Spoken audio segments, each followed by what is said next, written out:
Tamil cinema இண்டஸ்ட்ரியில உங்களுக்கு தெரியாத சில இன்ட்ரெஸ்டிங்கான ஃபேக்ட்ஸை பார்க்க போறோம். வாங்க வீடியோக்குள்ள போலாம். ஆரம்பிக்கலாங்களா?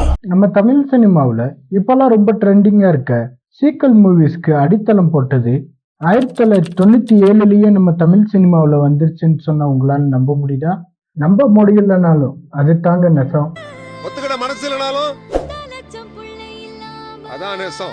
ஆமாங்க, 1997ல S.A. சந்திரசேகர் டைரக்ஷன்ல தளபதி விஜய், சிவாஜி கணேசன், சிம்ரன், சரோஜா தேவி இவங்க எல்லாரும் சேர்ந்து நடிச்ச ஒன்ஸ் மோர் மூவி 1963ல ரிலீஸ் ஆன இருவர் உள்ளம் மூவியோட சீக்வல் தாங்க தேனி குஞ்சராமால். இன்னொரு பாயாசத்தை போற்ற வேண்டியதுதான். உங்க தொந்தரவு தாங்க முடியாம கடைசியில பாயாசத்துல வெத்த வச்சு கொண்டு தாத்தாவை பார்க்க உனக்கு பாவமா இல்ல பாட்டி? இருந்துச்சு. எப்போ? நல்லா இருக்கு, இன்னொரு கிளாஸ் கொடுன்னு கேட்டாரே அப்போ.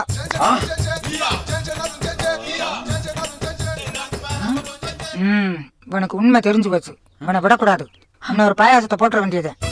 இந்த டைலாக் எவ்வளவு ஃபேமஸ்னு உங்களுக்கே தெரியும். இந்த காமெடி சீன்ல வர இவங்க பேரு தான் தேனி குஞ்சராமல். இவங்க நிறைய படங்கள்ல ஒரு சில சீன்ஸுக்கு மட்டும் நடிச்சிருப்பாங்க. இதுல என்ன ஒரு இன்ட்ரெஸ்டிங் ஃபேக்ட்னா, இவங்க ஒரு பின்னணி பாடகரும் கூட. இளையராஜா, A.R. ரஹ்மான், ஹாரிஸ் ஜெயராஜ் போன்ற முன்னணி இசையமைப்பாளர்கள் கூடலாம் இவங்க இணைந்து நிறைய பாட்டு பாடியிருக்காங்க. காதலன் படத்துல வர பேட்டரா, கருத்தம்மா படத்துல வர RRO, முத்து படத்துல வர கொக்கு சேவ கொக்கு, தாஜ்மஹால் படத்துல வர அடி மஞ்ச கிழங்கு, சில்லுன்னு ஒரு காதல் படத்துல வர கும்மியடி போன்ற பாடல்கள்லாம் இவங்க பாடினதுலயே முக்கியமான பாடல்கள். தமிழ் சினிமாவில தவிர்க்க முடியாத நடிகர்கள் ஒருத்தர் தான் கமல்ஹாசன் சார். இவரு பிலிம்பேர் அவார்ட்ஸோட சேர்த்து மொத்தமா 137 அவார்ட்ஸ் வாங்கியிருக்காரு. இவருக்கு சில வருஷமா பிலிம்பேர் அவார்ட்ஸ் கொடுக்கறது இல்லை. அது ஏன்னு தெரியுமா? ஏன்னா இவரு பிலிம்பேர் அவார்ட்ஸுக்கு ஒரு வேண்டுகோள் வைத்தார். அது என்னன்னா, எனக்கு இதுக்கு மேல அவார்ட்ஸ் வேண்டாம், வளரும் இளம் தலைமுறைக்கு இந்த அவார்ட்ஸ் எல்லாம் கொடுத்து அவங்கள இன்னும் மோட்டிவேட் பண்ணுங்க அப்படின்னு பெருந்தன்மையா விட்டு கொடுத்திருக்காரு. உங்களை மாதிரி மனுஷன்லாம் இருக்கனாலதான் கொஞ்சமாச்சும் மழை பெய்யுது. என்ன மனுஷன்? இந்திய சினிமா இண்டஸ்ட்ரியில மிகப்பெரிய மாஸ் கமர்ஷியல் நடிகர்களில் ஒருவர் தான் ரஜினிகாந்த் சார். 1993ஆம் ஆண்டு இவரோட தயாரிப்புல வெளியான படம் தான் வள்ளி. இந்த படத்துல பிச்சைக்காரன் கேரக்டர்ல ஒருத்தரை நடிக்க வைக்க வேண்டி இருந்தது. ஆனா அந்த கேரக்டர் கொஞ்சம் ஃபேமஸான நடிகரா இருந்தா நல்லா இருக்கும்னு படக்குழு சொல்ல, அந்த கேரக்டருக்கு நடிக்க யாரும் தயாராக இல்லாத காரணத்தினால ரஜினிகாந்த் அவர்களே அந்த கேரக்டரை எடுத்து நடிச்சிருப்பாரு.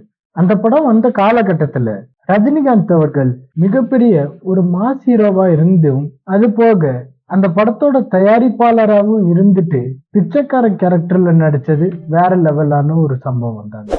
நடுவுல கொஞ்சம் பக்கத்தை காணோம். இந்த படத்துல நாகராஜ் அண்ணன்னு ஒரு கேரக்டர் வருவாரு. அவரோட உண்மையான பேரு அசோக். இவர் தான் KGF படத்தோட தமிழ் டைலாக் ரைட்டருங்க.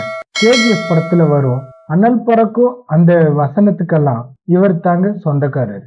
தமிழ் சினிமாவுல அறிமுகமான முதல் படமே 300 நாட்களுக்கு மேல ஓடுன ஒரே படம் அமீர் டைரக்ஷன்ல நம்ம கார்த்தி நடிப்பில் வெளிவந்த பருத்தி வீரன் தாங்க. இந்த ரெக்கார்டை இதுவரைக்கும் யாராலையும் முறியடிக்கவே முடியலங்க. அடுத்ததா பார்க்க போறது தளபதி விஜய் அவரோட பையனை பத்தி ஒரு சிம்பிளான சூப்பரான இன்ட்ரெஸ்டிங்கான ஃபேக்டா பார்க்க போறோம். விஜய் சாரோட மகன் பேர்ல அவங்க அம்மா பேரும் மற்றும் அவரோட அப்பா விஜய்ன்ற பேரும் கலந்து இருக்குங்க. அவங்களோட அம்மா பேர்ல இருக்க முதல் 3 எழுத்தும் அப்பா பேர்ல இருக்க கடைசி 3 எழுத்தையும் சேர்த்து வச்சுட்டாங்க. சஞ்சய்னு ஒரு பேரை உருவாக்கி இருக்காங்க. அவன் சொன்னது ஏதாவது புரிஞ்சுதா? புரிஞ்சுச்சுன்னு சொன்னா வேற ஏதாவது கேள்வி கேட்பீங்களா? நோ, அப்ப புரிஞ்சுது.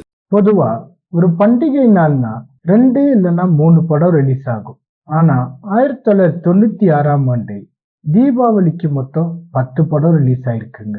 கமல்ஹாசன் சார் நடிச்ச அவ்வை சண்முகி, கேப்டன் நடிச்ச அலெக்சாண்டர், கார்த்திக் நடிச்ச கோகுலத்தில் சீதை, பிரபு நடிச்ச பாஞ்சாலங்குறிச்சி, சரத்குமார் நடிச்ச நேதாஜி, சத்யராஜ் நடிச்ச சேனாதிபதி, பாக்கியராஜ் நடிச்ச ஞானப்பழம், பிரபுதேவா நடிப்பில் வந்த மிஸ்டர் ரோமியோ, ரகுமான் நடிச்ச கல்கி மற்றும் வசந்தம் போன்ற 10 படங்கள் ஒரே நாள்ல ரிலீஸ் ஆயிருக்குங்க.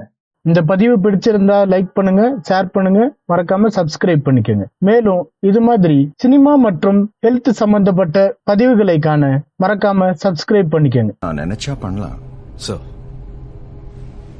ஆனா பண்ண மாட்டேன்.